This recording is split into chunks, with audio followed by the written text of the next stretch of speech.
to Morocco now, which is still recovering.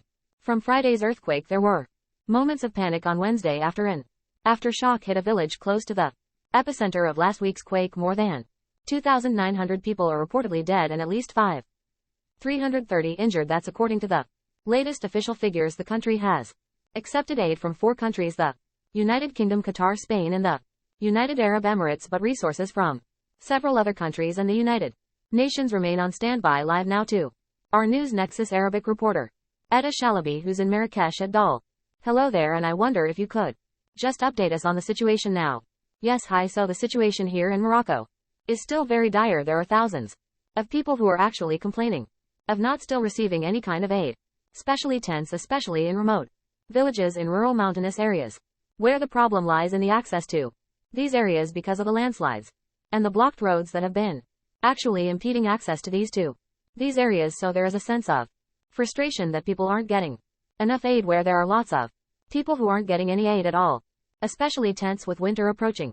There is cons, there are concerns that people aren't receiving enough aids, and there are a lot of people who are actually relying on small groups of Moroccans who are actually trying to send aid through like animals that actually to kind of reach them there, because there are actually areas that are very, very hard to reach unless you reach them by actually animals or by only walking, and that's due to the blocked roads. However, the government is stating that there are actually efforts to reopen the blocked roads recently and hoping for it to be delivered soon to the most needed. And as is the case often when an earthquake strikes, there are aftershocks.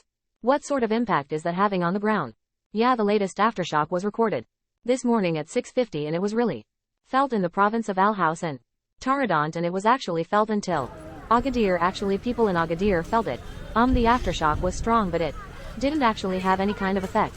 Well, aftershocks, according to senior officials whom I've spoken with, will last for some weeks or actually could last for up to a couple of months. The officials are saying that there have been 10 felt aftershocks and hundreds of unfelt aftershocks, and that they may last for the next couple of months. So the problem with aftershocks actually in mountainous rural areas are 2 things.